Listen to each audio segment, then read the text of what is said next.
Hello, everybody. It's time for another commentary. Today we're going to do what I consider a classic National Lampoon's European Vacation. So let's just start the movie because anything I say right now is going to not be during the movie, which makes no sense because this is a commentary. So let me just I'll do the countdown here. I have it. You can see I bought it through I own it, but I got stuff going on, so I had to buy it this time. Doing it through YouTube. So that's what you're seeing on the screen there. Along with my logo and all that kind of stuff. Yeah, hopefully we'll get the sound issues that were occurring on the Club Paradise commentary. Hopefully I've kind of got those figured out, quote unquote, resolved. And now I'm excited to do this. And if that is resolved, that means the audio will pick up a little bit more. I'm just doing it through the sound bar there, so hopefully the sound will come through faintly enough so you can kind of sync it up with the visuals in a sense. I just kind of wanted to have for viewers to have a vague idea of what's going on. Trying to skirt that fine line of copyright issues. So that's how I have that set up. And yeah, let me count it down, and we'll start the movie. So, are you ready? I know you're ready. All right, 3, 2. Let's hope I don't screw this up. 1, go. All right, there we go. So now it's got the sound coming through. Now I'm not really sure. Yeah, I guess it's faintly enough. You can kind of hear it, I think, at least according to the sound levels that I'm looking at. Of course, now that I think about it, it's probably going to pick up that song and be like, nope, you can't. But I think if I keep talking over it enough, it'll work. So, anyway, National Lampoon's European Vacation. I remember, and I'm probably going to have some some memories popping up here and then as we go through the movie related to seeing this in the movie theater when it came out. In 1985, because I did see this movie in the theater. My dad took me, and I'm not exactly sure. I don't remember if my dad was into like the original Vacation. I do have a fond recollection of one particular scene in the original Vacation as we were watching it on television. You know, when they would have it like on CBS or something, CBS Movie of the Week, and it was on. And there was the scene where Chevy Chase is. It shows the camera panning through and it sees everybody fast asleep, and then it pans the last one is Chevy who's driving the car and he is also asleep. And I just remember my dad laughing hysterically over that scene, and maybe that's what it was. Maybe we were both laughing, and then he thought and then when European Vacation came out, even though I was only 10, I guess, at the time this came out, we went to see it. And we went to see it at the Apple Valley Cinema in Winchester, Virginia, because we were living nearby at the time. So yeah, we went to see it there, and I actually remember a lot about going to see that. I actually have a picture of that movie. Is it that movie theater that I have a picture of? Not when European Vacation came out, but another one, another time frame. Actually,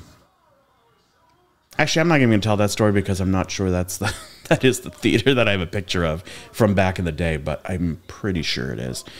But yeah, I even remember driving there, and I remember once we saw the mall, and I remember being in the passenger seat. And we had to take the right side exit, and then the mall was on the left side as we were going down Interstate 81, and seeing the movie theater there on the side of the road. And for some reason, even that little moment stuck out. There was just something special about going to see this movie together, which was, yeah, it was an interesting experience from what I recall. So yeah, let's see. This movie, I've always thought was interesting in the sense that a lot of people don't like this one, and I totally understand. Like the original is a classic, all that kind of stuff. It's really funny. It's just a great movie. It's, you know, a great 80s movie, great comedy. And Christmas Vacation I completely understand as well, because something about that movie just really hits with people, which is great. It's a funny movie, and I like it a lot, and it has all the, you know, kind of trademark kind of National Lampoon style kind of comedy in it. But it has just a dash of schmaltziness to it, you know, that I think the general public finds attractive or finds hilarious, amusing. They find appealing, and it's a Christmas movie, you know, and because it's a little bit more safe, it's not as, you know, like European Vacation has nudity in it. There's no nudity in Christmas Vacation, so it's a, you know, a holiday movie that everybody can watch and laugh at and have a good old time. So I understand why that's a classic. But European Vacation, for some reason, I feel like it's still maligned to this day, and I do not understand it. I think it's great. I think it's really funny to this day, and I've seen it so many times. I think it has a great soundtrack, you know, with all the music that, especially as they're going through Europe and stuff. So you hear some good tunes, like the Kinks, for example. I mean, that's, to think about it now that there's a Kinks song in a vacation movie, it seems kind of interesting. But yeah, it's funny. The cast is great. I love the locations they went to, the way it's done, the way it's shot. The whole thing I just think is really good. And it's funny too, because the director, Amy Heckerling, who she directed, let's see, Fast Times at Ridgemont High. What else did she direct? Clueless, of course. Vamps. I think that's one of her last one. That one was not so hot. But she's got a few movies, you know, and this one, she, as far as I understand it, she kind of, well, maybe not disowns it, although she might disown it. I'm not totally sure, but I know she's not a fan of it, and she doesn't really, you know, I guess when her filmography comes up, this is probably one she likes to avoid. I don't know. Maybe there was some kind of what do you call it? Maybe it wasn't a good filming experience for her or for the cast or whatever. I'm not really sure. And that's why this is another one of those movies that I wish, like, yes, it does not have behind the scenes. You know, there's no making of, there's no nothing like that. And the commentary, I think there is a commentary on the disc from Chase, and it's pretty boring from what I recall. He barely even says anything through the whole thing. I've probably said more now so far in this commentary than he did for his own film. So maybe he's not a fan of it either. I don't really know. But yeah, I think it's great. I love this movie. And it's a shame that Heckling also isn't a fan of it, because I think it's great that a woman stepped in too. You know, like, it's quite a Herculean task in a way when Harold Ramis directed the original one, which is written by John Hughes. And oh, you see my John Hughes shirt? Yeah, you can kind of see that. Yeah, that was quite a big task for her to come in, especially when female directors. I mean, there aren't enough female directors, and there certainly weren't back in 1985. It's like 30 years ago. So for her to step into this, especially with National Lampoon, which I don't know the full history of it, but I can kind of guess how it might be kind of seen like a boys' club kind of thing, you know, just like the style of comedy, that kind of thing. But yeah, I don't know, and it's unfortunate that she's not a big fan of this, but I think she did a fantastic job with this, and I wish she liked it more. It's definitely one of my favorite films from the 80s. The scene's great. I remember this scene in the theater. I remember my dad laughing a lot at the scene coming out. Oh, there's William Zabka. This is kind of, and that's the thing, like, this movie is one of those where it's not as popular with pretty much Anybody? So even like when you talk about William Zabka, this movie is not going to come up as part of his, filmography. He was in The Karate Kid. Obviously, he's been in a few other 80s movies, and of course now he's on that what's it called, Cobra Kai, that everyone seems to love. I couldn't even get past 2 episodes. It was so, I don't know, maybe I need to give it a bigger shot, but I just did not. You see my cat's tail? Yeah, I'm trying to shush her away so she doesn't fill up the screen here. Yeah, there's her tail. There's her, yeah. Oh, come on, kitty. Sorry. What was I going to say? Yeah, I wasn't a huge fan of I wasn't a huge fan. Right now, my cat's annoying me right now. Yeah, this movie doesn't come up as part of his filmography very, very often. I mean, it's a very small role. He's only in this one scene right here, but yeah. Okay, so the scene where he his face got all, darkened from the smoke and stuff with the grill. That was the scene that my father burst out laughing in the theater. Yeah, this will just be me telling you when my dad laughed at certain scenes in this movie, I guess.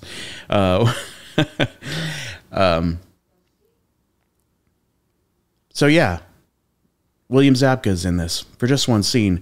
And that's another thing. I wish that there was not only like a commentary for this, or making like a good commentary, or some kind of a making of, just to hear what it was like, filming this movie and so on and so forth. Like, were there deleted scenes? I assume there's some deleted scenes. Maybe Zabka had a larger role in this movie than we get to see. That's very possible. I just feel like films like this don't get enough of that attention. I mean, I understand this is not, I don't know, I guess people kind of think commentaries are for, Oscar-worthy movies or something. I mean, they're worthy for even even crappy horror films. You can get a commentary, but something like this, I want to know more about the making of it. I want to know what it was like on set. I want to know the script writing process, just everything. So, but I don't think that's anything we're ever going to get, especially with Chevy Chase, because his original run at the commentary was not so good. So refined. This whole song I've got stuck in my memory. There's something about this scene too that I remember when we were seeing it at the time. It doesn't, I mean, I guess it looks a little bit aged right now, but the fact that he's got that camera, that VHS recorder, is that what you call it? A recorder camera? I remember thinking it was like, okay, yeah, this is definitely a sequel. It was 3 years, I guess, after the original, but something about it for me, especially as a kid, when time passes by very slowly, this felt like a brand new, modern vacation film. Like, this felt like the vacation movie that was for my age, even though I was only 10 years old. But like seeing that camera, which I don't remember seeing something like that in the first one. Yeah, and then you've got planes. They didn't even fly in the first one. They're so modern now that they're flying in the sequel. There was just something about this movie that felt like it had progressed. It felt like something new and fresh. And of course, going to Europe and all that, it just, I like that they got really ambitious for a vacation movie. I like how ambitious they got with this film. Yeah, it's really interesting to me. Even the house that they lived in, where you just saw where she's dancing around and he's recording her, even that house, I was like, wow, they've got a nice house. Nice big house. They must be loaded. They got tons of money.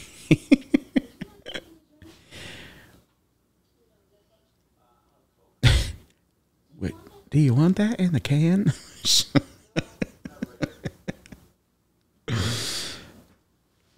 It's so funny, lines like that. Like, I'm not laughing because it's funny. I'm laughing because it's so stupid. That's what, I don't know. That's what I like about movies like this, and they're rewatchable to me. Still, because they're just so dumb. Like maybe when I was younger, that line, you know, when I was 10 years old in the theater, that line probably really cracked me up. Oh, take that in the can. Or do you want that in the can? No, I have it right here. No, it's just so stupid. You gotta laugh, right? They actually did a pretty good job here in this scene finding people who look like the royal family. Wait, we'll get a more up close shot here, I think. Not that you can fully see it because my logo is over it, but hopefully you're watching along on your own. But yeah, the casting of these people I actually thought was pretty good. Like if you compare the woman who plays Queen Elizabeth II in this scene compared to who played Queen Elizabeth in Naked Gun, for example. Another silly movie. I mean, this, in comparison, this woman's identical to the Queen. The former Queen, I should say. Always our Queen. Jason Lively. Yep, and of course this movie started the tradition of different actors playing the kids in every movie. Not sure what the deal with what that was all about. I guess it was just, you know, trying to find kids that were the right age. Not sure. See, that's another thing. I'd love to learn about all that stuff. In a good making of documentary, even like a good making of the entire series, of which there were what? Oh, there was too many. So there's Vacation, the original. European Vacation's the second. Christmas Vacation's the third. Vegas Vacation's the fourth.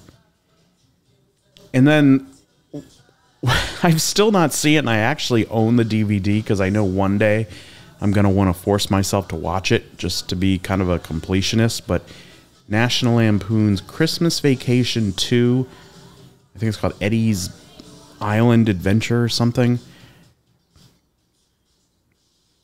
I mean, that's pretty bad making a sequel of a sequel.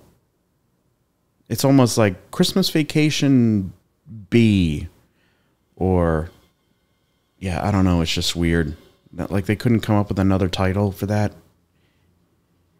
Ooh, it's pretty abysmal. But the girl who played Audrey in the original Vacation, she was in Christmas Vacation 2. But I must be honest, I can probably look this up right now, but I'm not clear as to whether or not she played Audrey in that movie. I assume she did, but maybe she didn't for some reason. But yeah, very strange that she returned for that one of all movies. You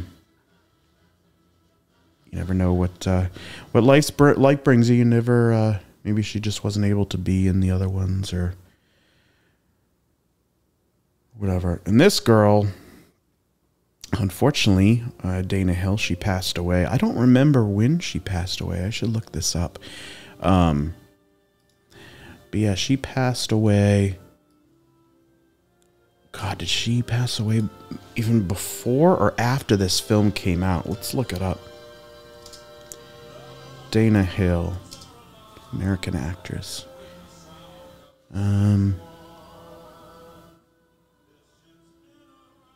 Oh, okay. She was 32 when she died. So when this came out, so she's supposed to be playing, what is she supposed to be, 16 or something? And she would have been, see, they filmed this in 84. Yeah, she was 20 years old when they made this. Yeah, she's from Encino in Los Angeles. She passed away in Burbank. Yeah, that's... Wow, she was only in a few movies. Shoot the Moon, Cross Creek, European Vacation, Jetsons. The movie, she was a voice. Rover Dangerfield, a voice. And she did a voice in Tom and Jerry, the movie as well. And she had a bunch of TV work. But yeah, so she was in this, and then Jason Lively, who he had a couple movies. Not too many though. But I thought he was good in this. I thought they did a good casting, even though they had to recast the two leads. I don't know. Maybe that's kind of what made this movie a little bit more fresh. You know, maybe that was their thought. I don't really know. Maybe that's what they were thinking when they made this. You know, freshen things up so it doesn't feel too stale. But maybe they weren't thinking too deeply when they're making European Vacation. Maybe that was not even on their radar whatsoever.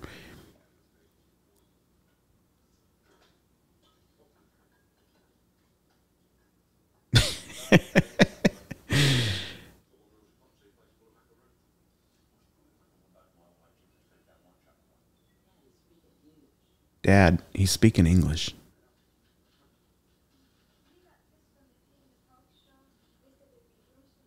I like this hotel that they're in because it almost feels like it has that homey bed and breakfasty kind of, I don't know, it almost feels like Faulty Towers in a way.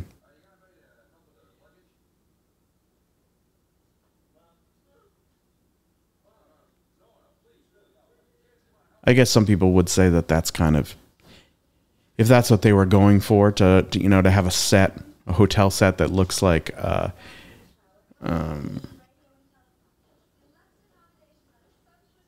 Faulty Towers, that maybe that's just kind of a, I don't know, kind of weak or something.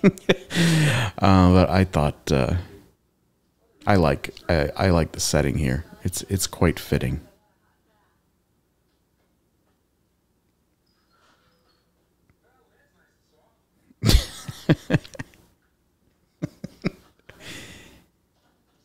There's just something about Chevy Chase and his delivery that's always been really funny to me. I mean, he's kind of, I mean, I guess he's like a lot of comedians, you know, where he's kind of the same-ish kind of personality in every movie that he does. You know, he kind of plays that personality up.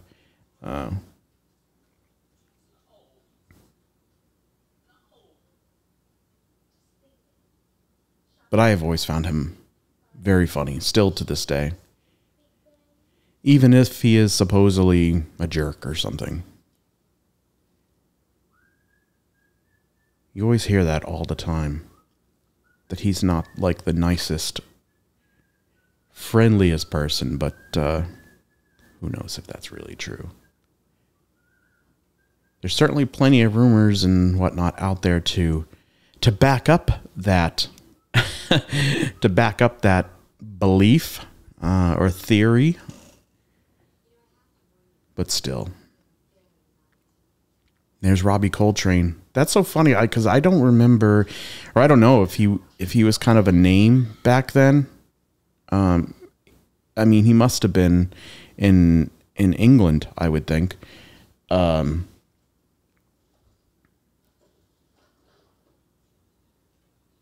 I remember him making more of an impression on me with Nuns on the Run. Actually, that also starred. Didn't that also star Eric Idle? Because Eric Idle has kind of a cameo a couple times in this one as well. Let's see, Robbie Coltrane.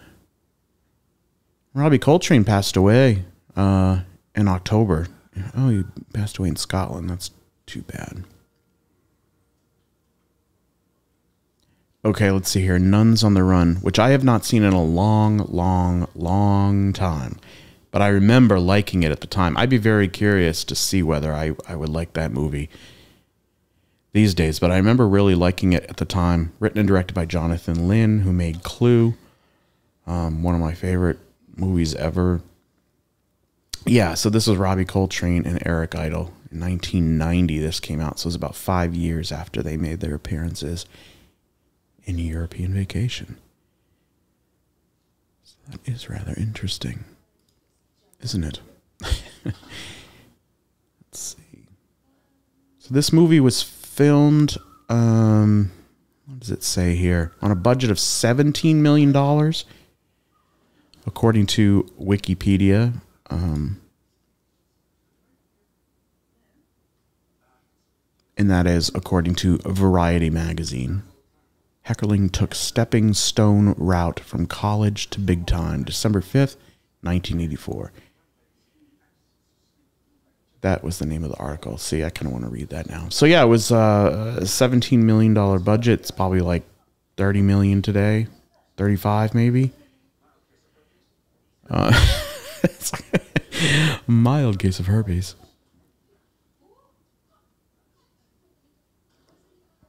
It's all the little, see, that's the thing. I've seen this movie so many times. It's the little tiny things that make it so enjoyable for me. The way that woman who was in the bed made that sound, she's like, "Ooh."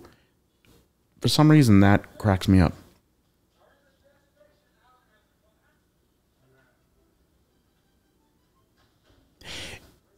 And you know what? I wish this movie also had a soundtrack of its score, not just the songs that are in this. There actually aren't that many songs in this. It's probably like 2 or 3. But the score by Charles Fox, I really like his score here. And I only know a few of his scores. He also did 9 to 5. There's something very playful about the scores that he does. Let's see. He also did Little Darlings, Foul Play, which is another Chevy Chase movie. Oh God, Book 2, Six Pack, Strange Brew, Doin' Time, Short Circuit 2. Wow, the last one he did was Gordy, 1995. Oh, that's funny. He's still around. He's just not working anymore, I guess. But I really liked, I really like his scores for European and for 9 to 5. Yeah, there's something. Yeah, I say playful. I guess that's a word for it. Yeah, he makes good film scores. Actually, I have the 9 to 5 soundtrack on cassette, if you can believe it. That's a weird one to have. I remember listening to that a lot when I was a kid on my Walkman. Got some memories of that one. So $17 million was the budget, and it made just under $50 million at the box office. I'm not sure if that's just in the U.S. or if that's a worldwide take, but yeah, this did really well. Despite it now being kind of, not that it's forgotten or anything, but it just doesn't have the love that I think it should have. Let's see. We're going to look up how much that $50 million, what do they call it? Inflation calculator. Let's look up and see. 50 million. 50. And let's say April 1985 to today. Oh, please use values less than 10 million. Okay, so we got to start that over again. So let's do 9,999,999. 999. The 999 plan. Okay, April 1985 to today. Wow, okay. So that's 28 times 3. So 28 is 56. Add another 28. It's like 80-something million dollars. So yeah, actually this movie was a really big hit at the time. Only to be sort of in the dustbin of history. That's not really true. Everyone knows this movie. I don't understand why people don't like it as much as the others. I mean, look at the scene. All that blood spurts out of his hand. It's so good. Just a flesh wound. And that was a really smart idea to have, you know. It's just a leg. Yeah, it's going to be right as rain. It was a really smart move to have some people in this from England. I don't think they do. See, that's the thing. When they go to Italy, for example, not to spoil anything, but when they go to Italy, I don't know if any of the people they encounter there or in Germany or in France. I don't know. Maybe some of those people are locally famous or you know, names of note or something. But because I only really recognize the British ones, Idol and Coltrane. But maybe that was the kind of the same situation in the other locales that they visited. But yeah, I thought that was really smart. See characters in France, hotel desk clerk. Yeah, I'm not going to look at every one of these. Although Victor Leno as the thief in Italy, he was kind of a, oh yeah, he was a big actor. Okay, it'd be interesting to look at those names a little further.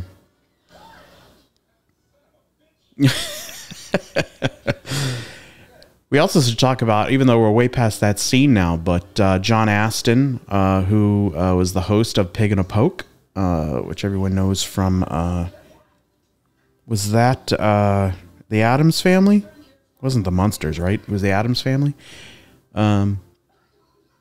He played Kent Winkdale. And Paul Bartel, which was interesting that he was... Paul Bartel, I feel like I've mentioned him before in another commentary, but him and his wife, what was her name?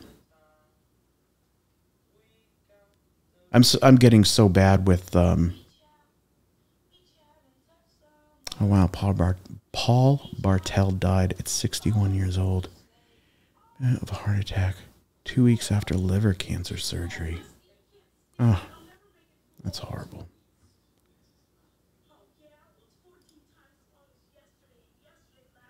Okay, but Mary, his wife. Actually, wait, no, they weren't married. They just worked together. Wait, what does this say? His final screen. Yeah, no, Mary.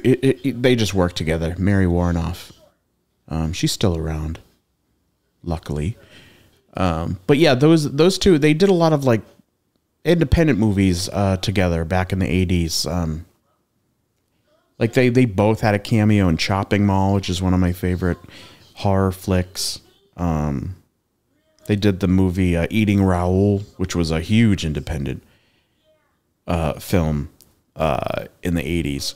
So it was interesting that he made an appearance in this one. I mean, he did have appearances, you know, in pretty big movies, but for some reason this one I found really interesting. Maybe it was because of the time. At the time, let's see, he was in... he had appearances Into the Night, Lust in the Dust, Killer Party, Chopping Mall, Munchies, Amazon Women on the Moon, Get Crazy. Yeah, so there was a lot of things that he that were kind of, you know, smaller scale kind of things, and then he ended up having appearances in bigger names later in his career. But at the time, European Vacation, that was a really interesting one for him to do. I think that kind of started his, or at least got him more on the radar of Hollywood, probably. Yeah.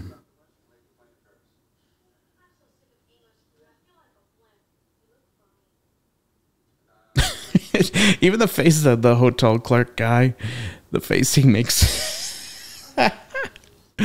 I don't know what it is, but it's the way he looks off, and you can tell he's trying to calculate something in his head or think about something. 253 American dollars. This is another great scene. Like, just look at Jason Lila, the way he's like... It's so good. And that's why I feel like Amy Heckerling needs to... Oh, I would just wish that she liked this movie more than she does, because I think it was really, really, really well done. I like that whole scene right there. I just... Yeah. It's great. She just doesn't get enough credit for it, and it drives me crazy, and she's part of the problem. I'm just kidding. Legal fiction. So as I'm looking at the Wikipedia entry, it's a fact assumed or created by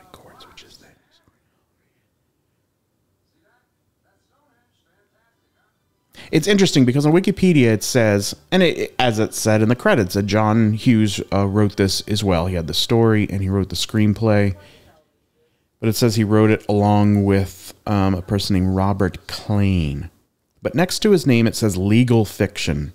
It says legal fiction is a fact assumed or created by courts, which is then used in order to help reach a decision or to apply a legal rule.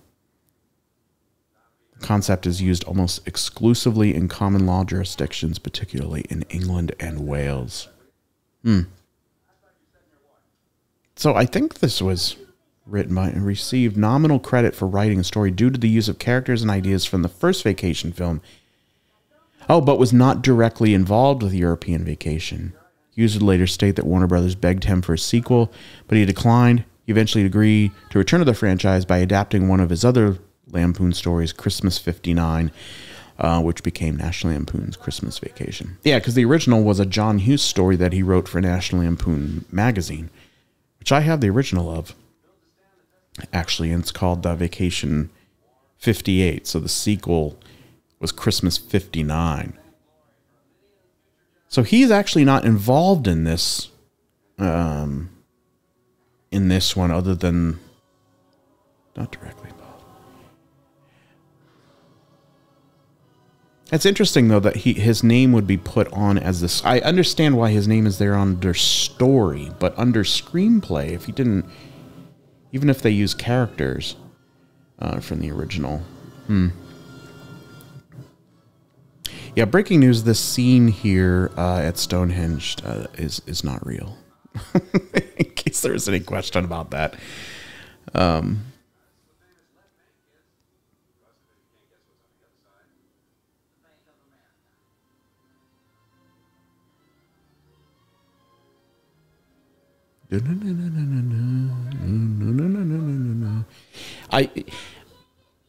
I really think the score here by Charles Fox is kind of it's kind of the secret ingredient to making this movie work. I mean, it's not like complete like that, you know, it's very French inspired kind of sound, but in that music you just, well, maybe you heard it, but it's interesting how much in my view, that his music added to this. There's something about the tone, the bouton, the again, the playfulness to it. It's just it matches the movie really, really well. I'm a big fan of it. Gosh, I really do wish there was a score for this.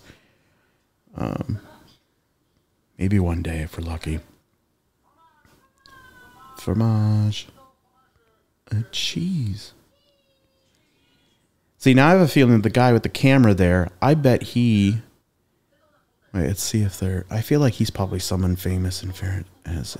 nope, doesn't have anything listed here.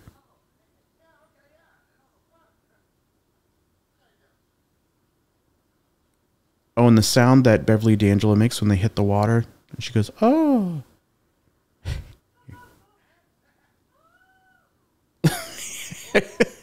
It's those little things that I latch onto that crack me up. I don't know why that is, but yeah.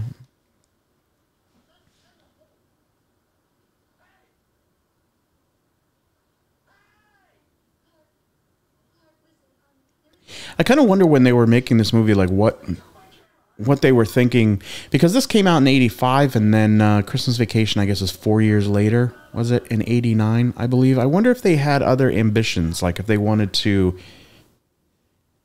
you know, go to Australia or going to Asia or something. I don't know if that would really work, going to Asia. I feel like kind of what makes this work is that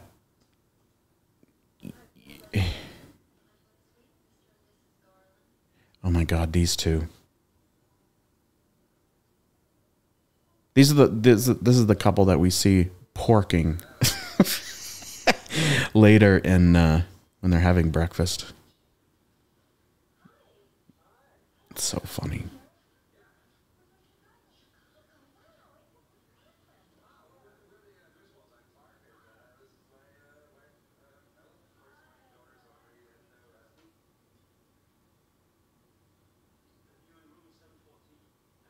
It is interesting that here in the United States we live in such a large country.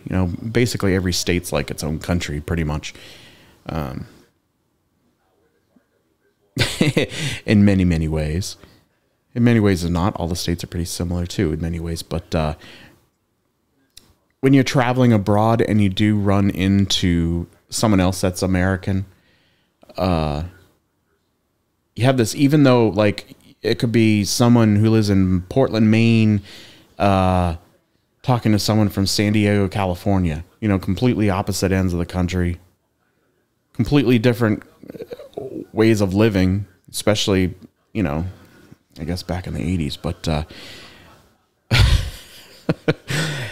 typical American assholes. That's so good. But yeah, when you do meet someone, you have this weird thing as if like you are, running into someone that you haven't seen in a long time. You just have a connection with them because you're from the same country, even though you're thousands of miles away. People who live in, let's say, France, and I don't know, the Netherlands, for example, they can be so. I don't even know what my point is. I'm losing. This is the thing. If I do more commentaries, this is something you're going to learn about me, which is the fact that I can lose my train of thought kind of a lot. That's not a good sign for as I'm getting older, but that means when I'm old and senile, and you can reference back to this video.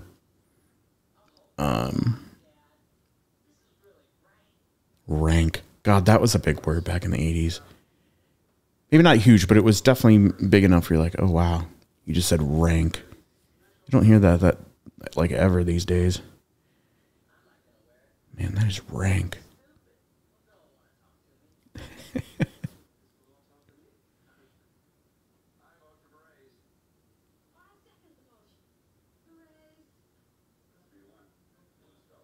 One thing I have tried to do, or one of the ideas that I've had with my website, thedailyghost.com, by the way,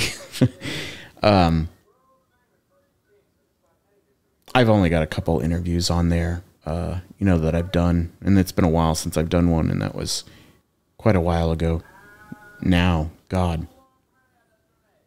And they're mostly music, but I had this idea of, well, I did reach out to someone once that I had no idea who they were. It was just something I ran across on Instagram, and I thought it might be kind of cool to just find people on Instagram who are doing things, like maybe in entertainment or whatever. Reach out to them, be like, listen, I don't know who you are, but I want to interview you. I want to learn about what you do, who you are, and we'll do it in real time, and maybe that'll make for kind of an interesting piece. And I did do that once with a director, kind of an indie director named Kansas Bowling, and it worked out there really great. And it was actually the first time I ever did something like that, and it worked strangely. And she was super cool to work with me, with someone. Again, she didn't know who the hell I was. I don't know who I am. But I had this idea of I had this additional idea. It was like, okay, let me find someone else. And then I was watching this movie, and it's that scene where on the Eiffel Tower. And did that scene just happen? Shoot. Yeah, I think it did. Or maybe not. Oh, no, here we go. Okay. I'll explain in a second.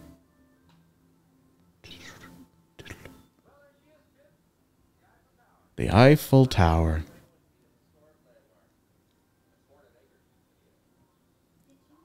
One little bit of history that I know about the Eiffel Tower is that when they put it up, they didn't really want it. They thought it was going to be a horrible eyesore. And they're like, get that thing The hell out of here.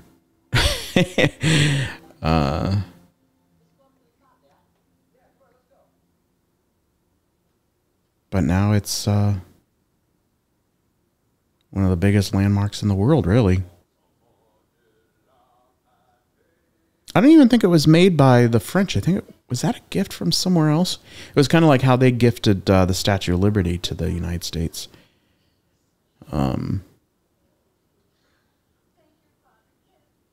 Thanks, Dad. Those hats are really ridiculous. They're rank, as Rusty would say. Yeah, there's something about Chevy Chase's kind of like naive kind of cluelessness that is just so funny and charming, I think.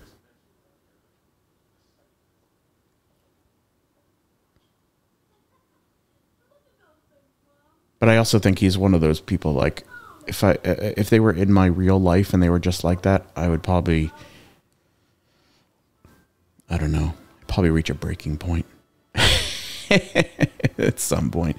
Okay, so this is the scene I was talking about earlier when I was trying to find someone to interview. So I'm watching this movie, and I thought this blonde woman, it actually kind of ties in where I was like, maybe she was maybe she was kind of a famous French person, and this was kind of like, you know, her cameo in this.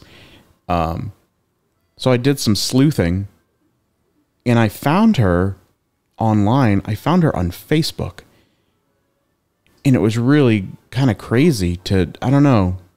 You know how, like, you know, time passes and this is the only image you have of this person is seeing her there. And then that's just always stuck in your head. Like, that's who they are and what they look like. And then when you see them 30 years later, and she actually looks kind of similar. But anyway, I reached out to her to see if she would be interested in doing a quick interview. And that's the thing. It would just be kind of a quick interview, kind of filling in the gaps where it's like, okay, we don't have a making of European Vacation, but maybe we can, you know, maybe we can do, just have like 2 or 3 questions or something just about her time on set. So anyway, I reached out to her, but I did not hear back, unfortunately. And I think, I mean, the reason I'm latching on to is the fact that, you know, we're not friends. You know, when you're not friends on Facebook and you send a message and it goes into like this weird kind of folder that most people don't pay attention to, like incoming request. Do you want to accept this? And why would she want to accept it from me? Because she doesn't know who the hell I am. But that would have been cool. I would have had a couple questions about filming that scene, like how she got involved in it. Just, you know, general questions. It's too bad. That would have been cool.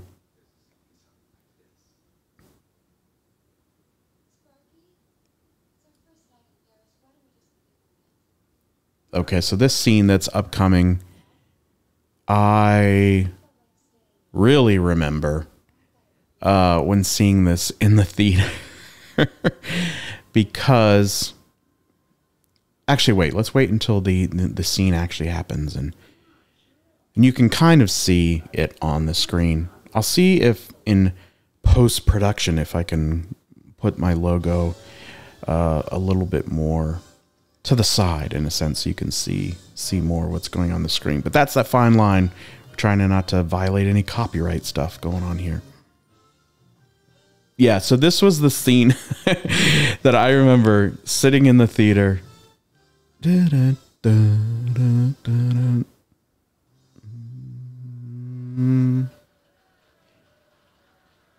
I remember sitting next to my dad while this scene was happening. And I think at 10 years old, I mean, how many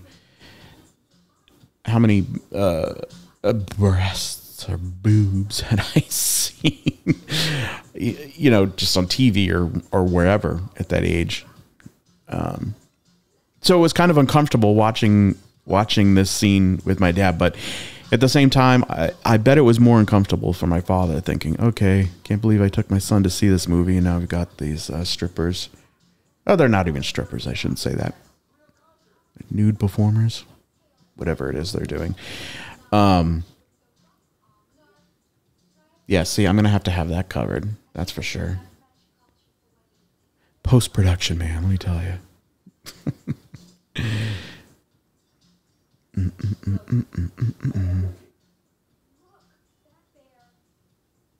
I forget who does this song, but I have this song, and it's great.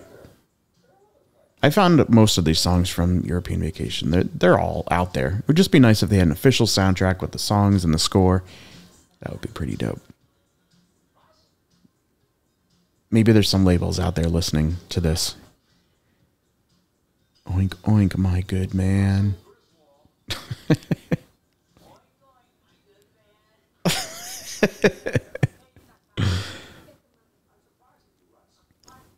It's funny, too, because when you're watching this movie, you know, at 10 years old, and, I mean, Jason Lively's, God, the same height as Chevy Chase. So at my age of 10, I'm like, that's a son. Like, he would look like an older man to me.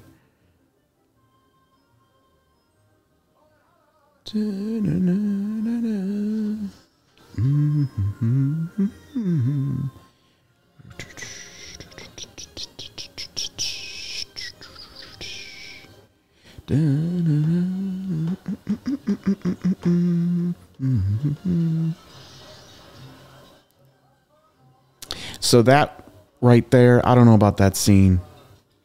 That one I kind of disapprove of because it's kind of like Stonehenge 2.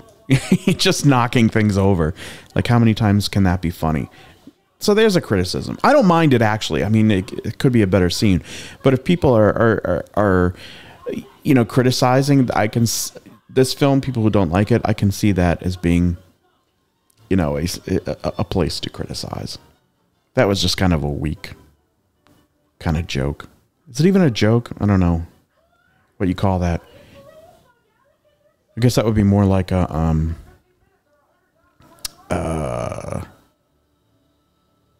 not a sight gag, just a physical gag or something. I'm not sure. Oh, this is a great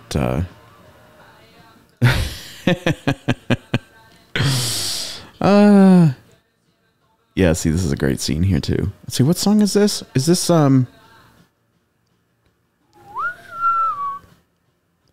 C'est plein pour moi. Plastic Bergeron. Yeah, it's a good tune. So what else? So we had obviously Holiday Road by Lindsey Buckingham, which was made famous in the original Vacation. Some Like It Hot by Power Station. That was during the Rusty Club scene. A Town Called Malice by The Jam. Alexander Robotnik. Problemas d'amour. Problème d'amour. I don't remember where scene that's in. And then we had this one. Pig in a Poke. Maybe it's you. Danger Zone. So we still have some songs coming up. Some good tunes coming up. Yeah, there are actually a good amount of... Okay, so the film grossed a total of just under $50 million domestically. So I wonder... I'd be very curious how this film did in Europe. Like, I wonder if it had any appeal. Maybe it had more appeal.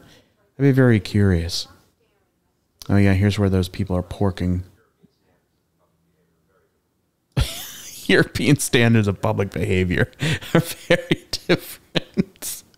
Like, what is he even talking about? It's so ridiculous.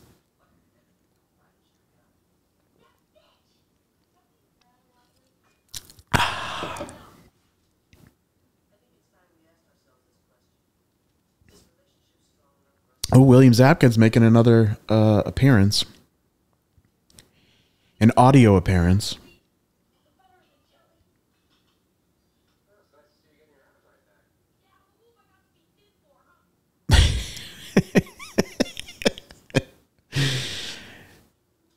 Irrational teenagers. There's nothing funnier than that. Like what the end of the world is for a teenager.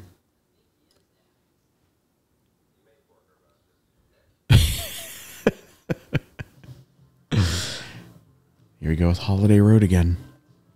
Of course, in the original Vacation, there were 2 songs by Lindsey Buckingham in the film. Holiday Road. But then there was also Dancing in the USA. It's funny because that song did come out as a single. So at the time, I guess it was a 7-inch, and on the B side was Dancing Dancing Across the USA or Dancing in the USA, and that was used during the end credits of the original Vacation. Such a great song. I wish they had used that one in here as well, because it's a darn good tune. Not as memorable as Holiday Road, but I think as a tune, it's, well, maybe it's a little bit better. Oh. That was an interesting song to grow up with as a kid, because I wasn't familiar. I mean, of course I was a kid. I didn't know who Fleetwood Mac was, Lindsey Buckingham, any of that stuff. So when I heard this song, it was just this quirky little song from Vacation. And, you know, who knew who made it? Didn't really matter. It was the song from Vacation. But then later you find out that was Lindsey Buckingham from Fleetwood Mac. It was very surprising, I guess you would say. It's not surprising now. Now it's just ingrained in my head. I mean, that's obviously Lindsey Buckingham. He's got an interesting ear for music. Like, he can make such great, beautiful songs, but that can be very hokey at times. And that's one of those hokey moments, that Holiday Road song.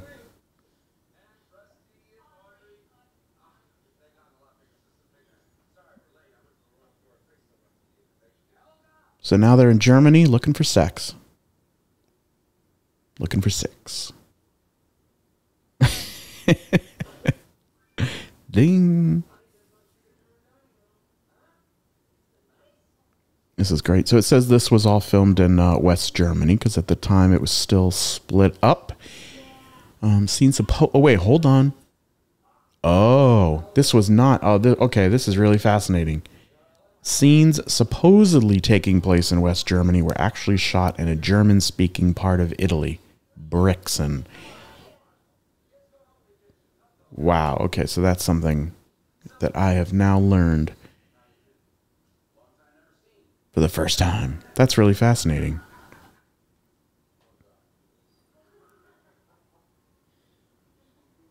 Oh yeah, Brixen. Okay, Italy. Population about 23,000.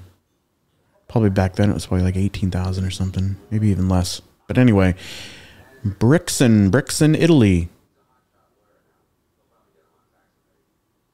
How many German-speaking parts are there of Italy? I actually did not know that. Huh. I know there's, like, you know, Belgium's kind of a big one, where there's like Flemish, and there is a small German-speaking section, I believe, on the eastern border of Belgium. But I didn't know that was the case in Italy as well. That's very interesting. I'm using that word a lot here. Interesting.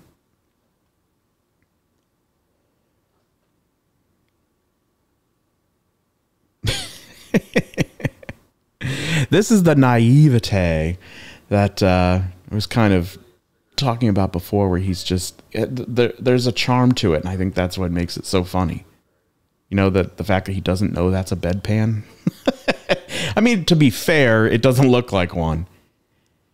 It doesn't look like an American bedpan.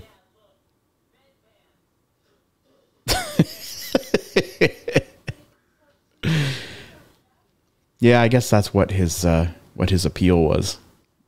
He's just kind of the common everyman. Has a big heart, means well, wants to do right by his family, and he does.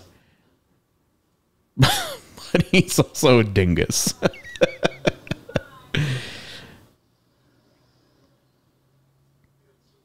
Who the hell were they? Beats the shit out of me.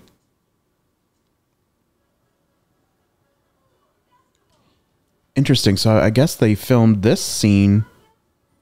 Would have been filmed in Brixen as well. So they were doing, they're doing all these German festivities in Italy. Maybe that wasn't maybe that's not a big deal. They're just doing, it's like anywhere. It's like how we have Puerto Rican parades or whatever here.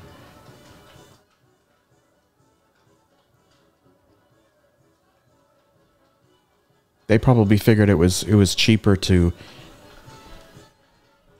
film in one country. See, those are the kind of behind the scenes things that I'd be really fascinated to learn. Like, was this script built around where, I mean, they do go to kind of the top countries in Europe: England, France, Germany, and Italy. But were those also kind of like where it was most cost effective to film? So, like, did the script come first and said, this is where these characters are going to, and now we need to film there? Or was it the other way around? We're like, okay, this is where we can film the cheapest. There's my dyslexia again.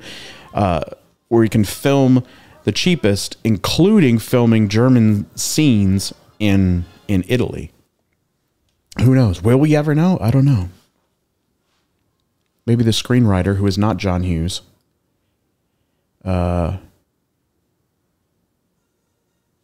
so that's the thing. Let's look at this script again, because I want to look up and see. So if he didn't write this, so then it was Robert Klane who wrote this.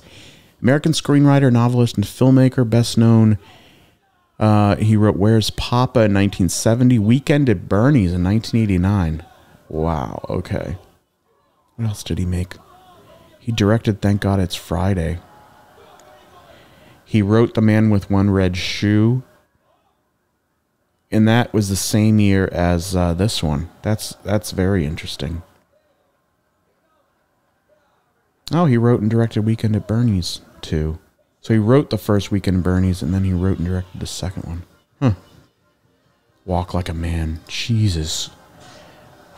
That's a bad one. Yeah. Christopher Lloyd, Cloris Leachman, Colleen Camp, Amy Steele from Friday the 13th, Part 2. Cinematography, Victor J. Kemper. Okay, I'm really sidetracking here, and I apologize, but that's kind of what I do, so that's why you're watching, right? So he also wrote Unfaithfully Yours.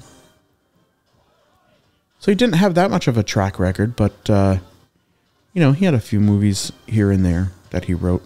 It's definitely not an Amy here. Now or anymore. The Man with One Red Shoe is one of those films that, like, has such a great title, had a great poster. Tom Hanks is in it. And who else was the lead in that? I think Laurie Singer was in it from Footloose and some other films. Other 80s films. She was in that. But that was, oh God, that movie's pretty boring. You want to like it, but it's kind of impossible to. It's just not much happens from what I remember. Which is certainly a big change from European Vacation, because a lot happens in this movie. The dancing's pretty good in this, I gotta say. Who did the choreography? It'd be great to learn, like, Paul Abdul or somebody did the choreography for this. That's what I love about behind the scenes stuff, because you always learn, like, these little factoids that would just never dawn on you whatsoever, and then you learn about it. It's like, wow, really? It's always very interesting. Interesting. Everything's interesting.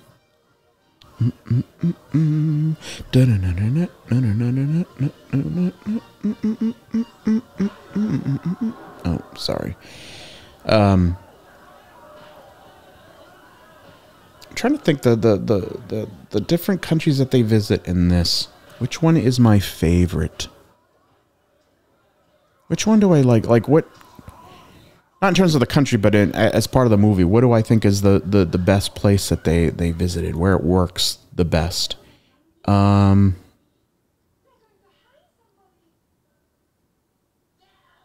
don't think it's Germany. I think it's England. I think England was the first one. That one was kind of the funniest, and it kind of worked the best. Then France, then Italy.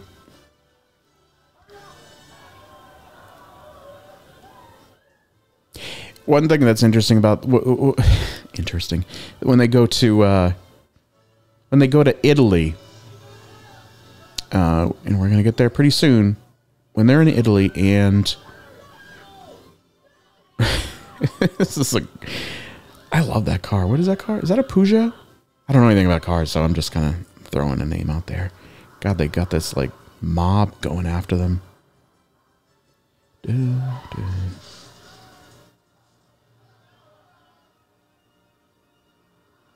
Yeah, did you notice that? I just lost my train of thought again.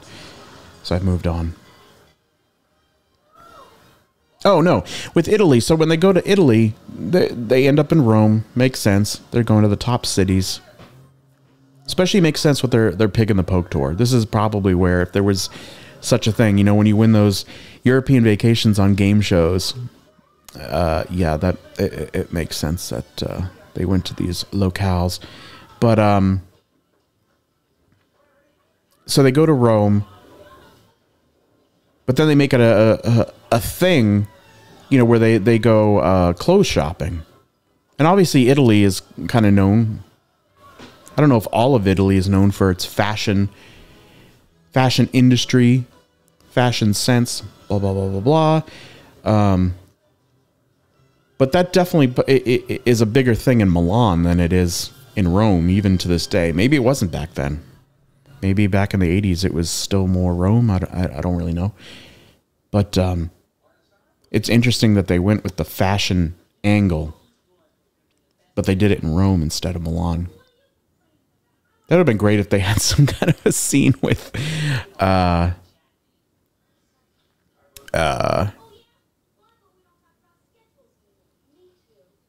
if they had a scene like a Milan or a Rome fashion show. Somehow they end up there and it turns into a disaster. That sounds like something that they could have done. But they played it very well. Thanks, Amy Herkelin. Good job.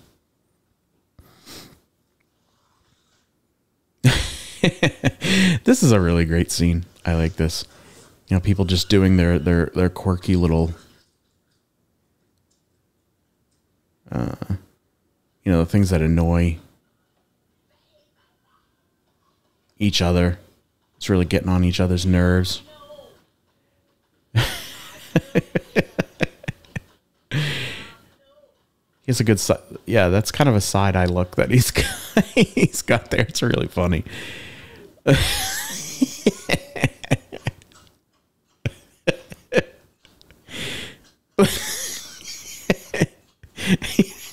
His look of pride as he does that, it still cracks me up. Obviously.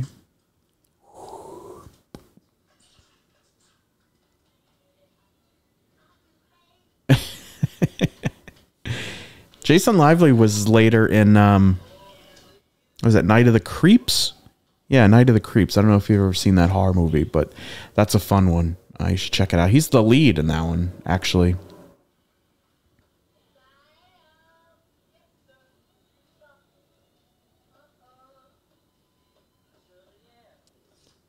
So I assume he probably got that role based off of this, maybe?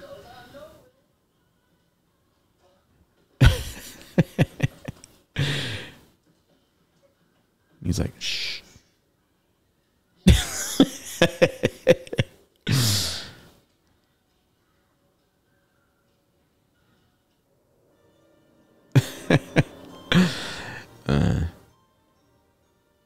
And here we are in Rome, Italia. Roma.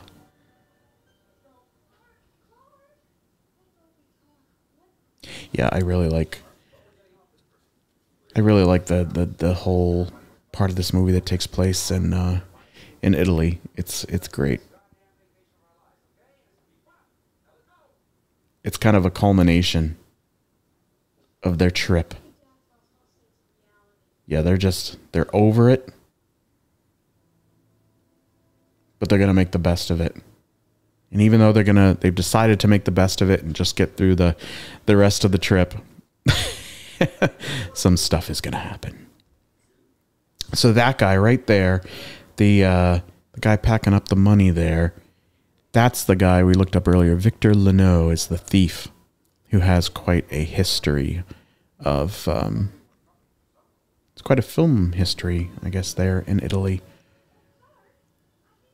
The other thief is played by Massimo Sascielli, the unnamed accomplice of the unnamed thief. Okay.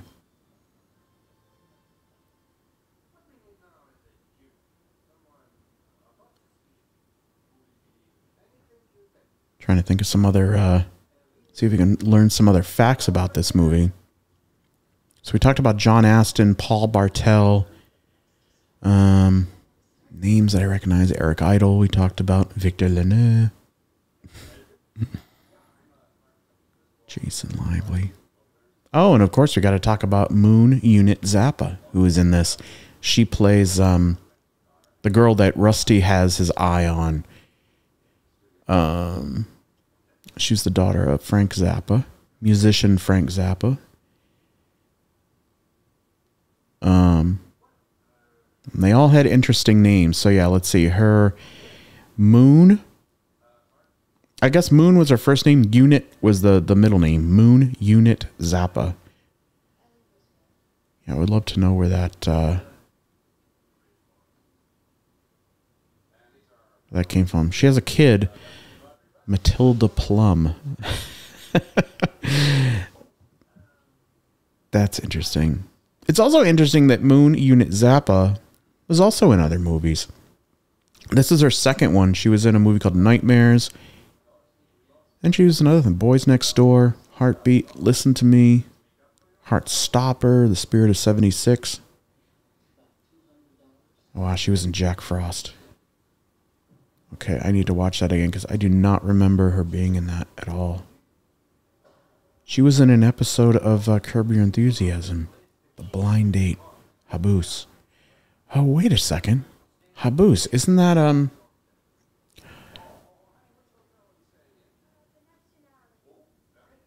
Wow. Okay, I'm not going to go on a Curb Your Enthusiasm sidetrack here, but that's really interesting. Oh, that's funny. So there was a TV show of Clueless, Amy Heckerling's. That was probably her. Well, was that bigger than Fast Times at Ridgemont High? I'm not really sure. But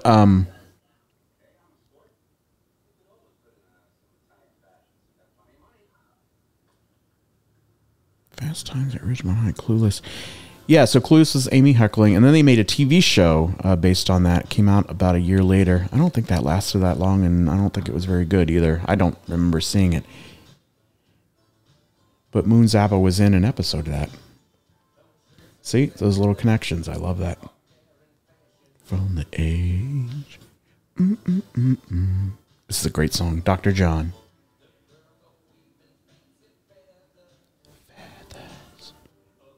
Moon Units. So her brother's name is Dweezil Zappa. Her other brother is Ahmet Zappa. That's a normal name, Ahmet. Her sister's name is Diva Zappa. Wow. Can you... Diva Muffin Zappa. Okay. Interesting. Muffin. I don't even mind Moon Unit, but something about having the word... Oh, wow. Her full name is Diva Thin Muffin Pidgeen Zappa. Okay. Dweezil Zappa. Oh, see, his birth name is Ian Donald Calvin Euclid Zappa. How'd he become Dweezil?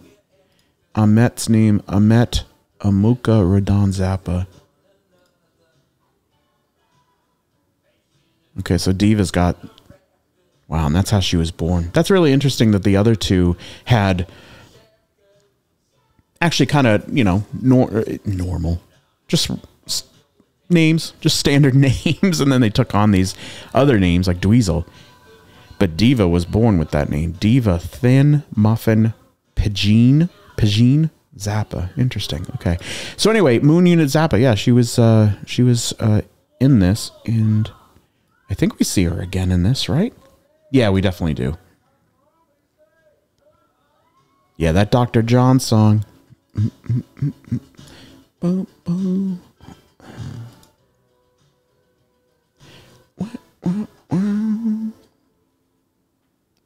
Let's see.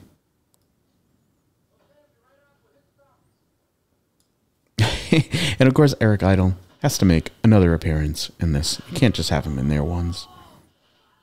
I want to know his opinion on this too. I want to know what he felt of this movie, how it turned out, what his experience was like on the set. Just everything. I'm just curious. I want to know all this stuff. Someone please make a making of.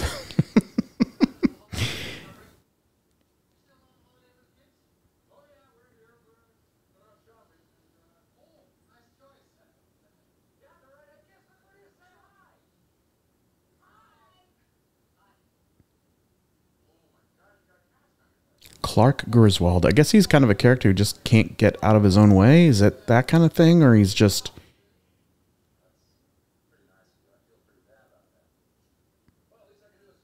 like he means well, but he's just... it's like he's unaware of his surroundings half the time. Cheerio.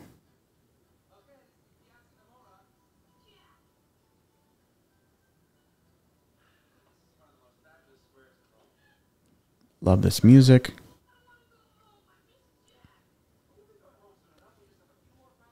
Dana Hill. I think she died of like a cancer or something. Hill slipped into a diabetic coma in May 96 and suffered a massive paralytic stroke the following month. Ugh.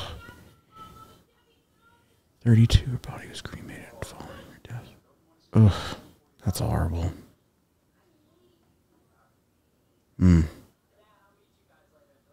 It feels like there were a lot of like child actors from the 80s that just passed away too early. And there were always kind of like these things that led to, especially with the Poltergeist films, it was like, are these movies cursed? Because, you know, I mean, there wasn't just the Carol Ann, the lead character, you know, the little blonde kid. It wasn't just her. It was, you know, the girl who played the daughter in the original Poltergeist died shortly after the movie. And then there were other people involved. Yeah, there's a whole thing. We could go on and on about that one. That's a major sidetrack. But yeah, Dana, it just seemed like there were a lot of child actors who kind of died way too early. But that's interesting that Dana Hill died in 96. I actually thought she kind of died around the release of this film. But I think I'm just thinking of that because of all the other child actors who had. And then there's like Dana Plato from Different Strokes. Another Dana. Maybe that's the curse. Don't name your kids Dana. You're asking for trouble.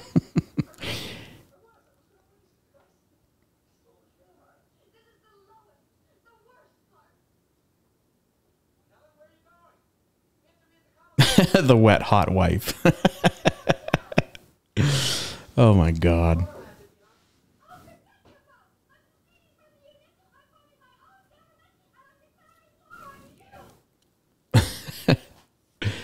Love it.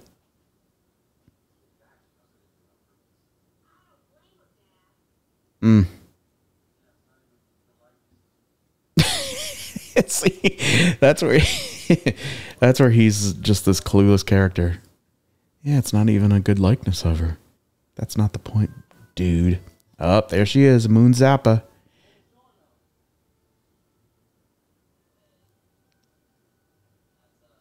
Moon Unit Zappa.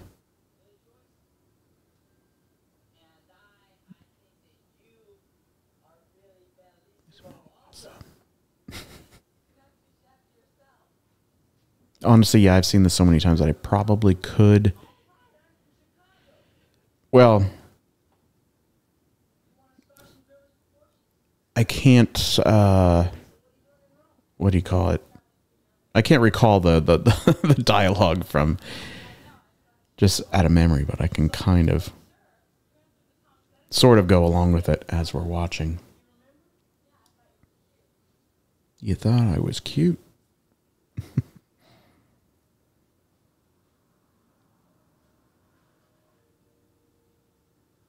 Hopefully this is filmed in Rome. Honestly, I don't even know. I mean, it certainly looks like Rome, right? But that's movie magic. Who knows where this is filmed? Let's see if we can find some more fun facts about European Vacation. There's got to be, right? Oh, here's one. So producer Maddie Simmons initially told Dana Barron, who played the daughter in the first one, she would be returning to the role of Audrey, but after Hall declined to reprise, or Anthony Michael Hall declined to reprise his role and was opting to star in Weird Science, Heckling requested both children be recast. Which makes sense.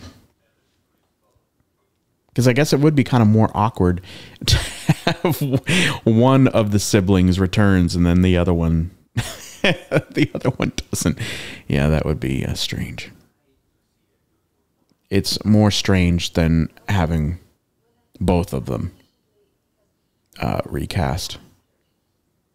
And then they recast them in the Christmas Vacation, where you had Juliette Lewis playing Audrey, and then who is that kid? I think he was in Roseanne, the original Roseanne series. What was his name? I can't remember, but he played the son. And then Vegas Vacation. I don't even know who those two clowns are, what they're up to these days, but that was... I'm not a fan of Vegas Vacation. I know there's some people who really love that one, and I've tried. I don't even think the first time I saw it, I don't know if I got through it, and I've I've tried a couple more times, and it is just, to me, it is unwatchable. Yeah, just not having it. Vacation film series. Yeah, so we had okay, Vegas Vacation. Yep. And then they did the remake in 2015. Which I didn't think was that bad, actually. And it was written by one of the writers of, or I should say directors, too. One of the writers. So the Vacation remake, 15 had two writers and two directors, one of which is John Francis Daly, who seems to be making a bigger and bigger mark for himself in Hollywood. But yeah, he was Sam Weir on Freaks and Geeks. So that's really interesting to see what he's become. So yeah, I thought they did a pretty good job at that remake. It's not perfect. There's really no reason for it to exist, but it's definitely funny and has some really funny scenes in it. So it didn't it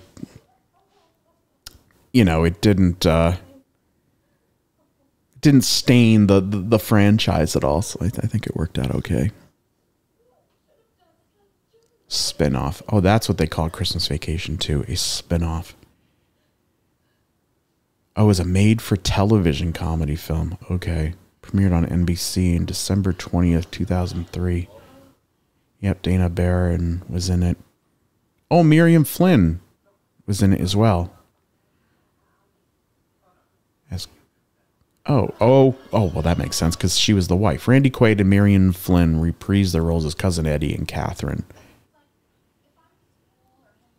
Okay, and now it's confirmed Dana Barron. She did play Audrey. She did not play somebody different.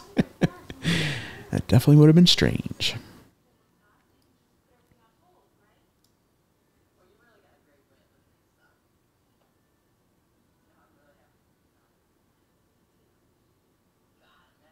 I think this film really appealed to me too when I was a kid, just because of the Europe aspect to it. I don't know. It's probably one of my first kind of what do you call it? First exposure, first kind of real exposure to Europe in a sense. You know, I did not travel when I was a kid. Nothing like that. Did not have the money for it growing up. So I think that's why I kind of got into movies so much. They were definitely a big outlet for, you know, seeing the world beyond the little town I lived in West Virginia.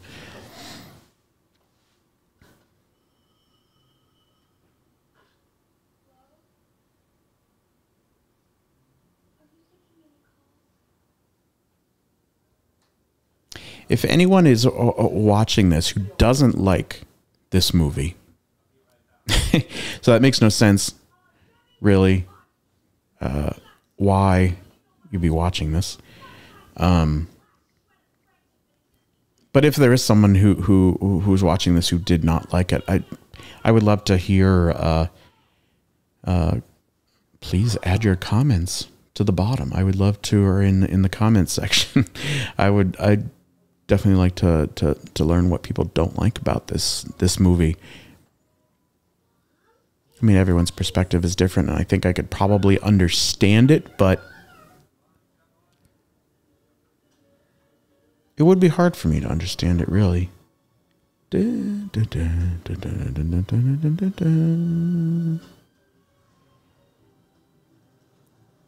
This part of the music really reminds me of 9 to 5. You know, in 9 to 5 where they where they take Dabney Coleman. Do they steal him from the hospital? How does that whole thing work? Or how did that play out? I just remember the scenes at the hospital. Yeah, and they're trying to get him, but they take a dead body or something like that. Oh, I'm so confused. But anyway, the whole, chase scene thing that's going on at the hospital there in 9 to 5, kind of towards the beginning, sort of towards the beginning. This music really sounds like the score from that.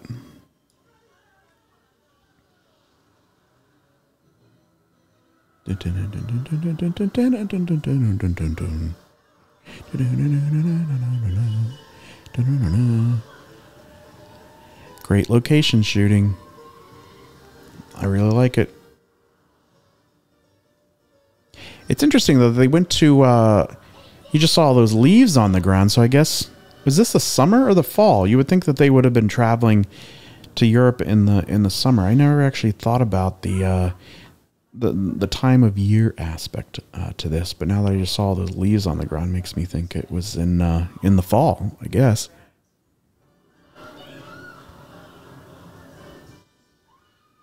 So the original Vacation was in the summer, European Vacation's in the fall, then Christmas Vacation is in the winter. So I guess in Vegas Vacation, did they go to Vegas in the spring? I hope so. I hope they at least got that timeline right.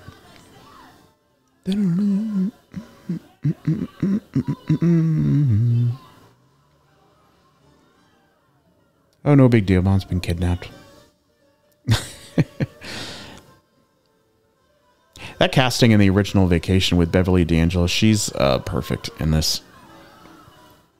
I honestly haven't seen a lot of films that she's been in over the years. I saw her in something recently. Oh, that Christmas movie that came out in December, Violent Night. A lot of people seem to like it, and I just thought it was god-awful. She was not good in it either, but I don't necessarily blame her. I just think it was a bad film. But yeah, I've seen her in that, but I can't think of a lot of films that I've seen with her starring in it, even though she's been in quite a few. But I thought she was so perfectly cast. Her and Chevy have a really good chemistry that works really well on screen. So that was kind of a blessing in disguise. I wonder who else was up to be. Because I would be surprised if the original Vacation if they had anybody else. Oh, did you see my cat's tail?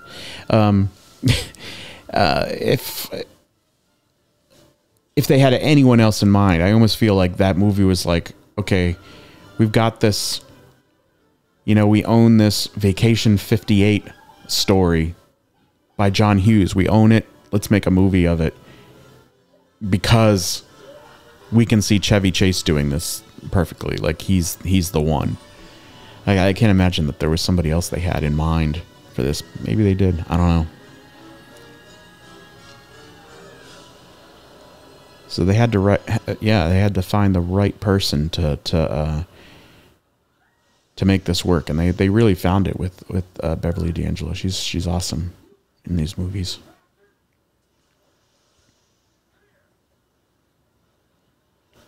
That's actually kind of a cool image of like this little Volkswagen bug convertible, just like, you know, in this fountain in the middle of Rome.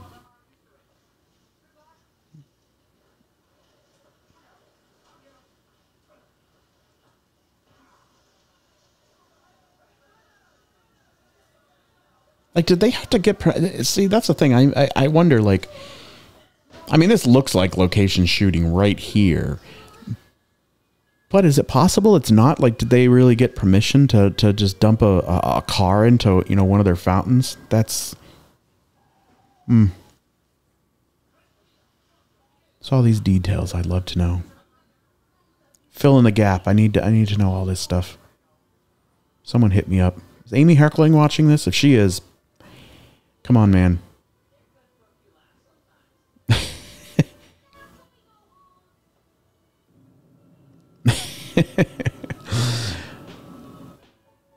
And they're on Pano Ammo, which no longer exists. Wow, Pig in the Poke. They really they hooked them up. They got those first class seats.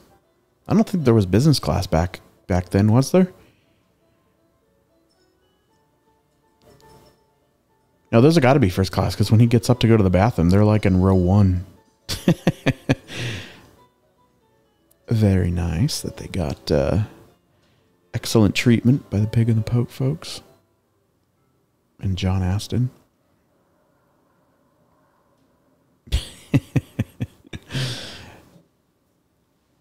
I love that they're still wearing their duds that they got in Italy. Like, what made them put those clothes on? Maybe they just are like, well, we're in first class. We got to dress up and look fancy.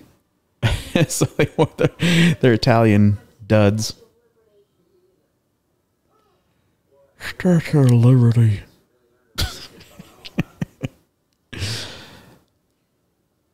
Yeah, I didn't like the way she said that.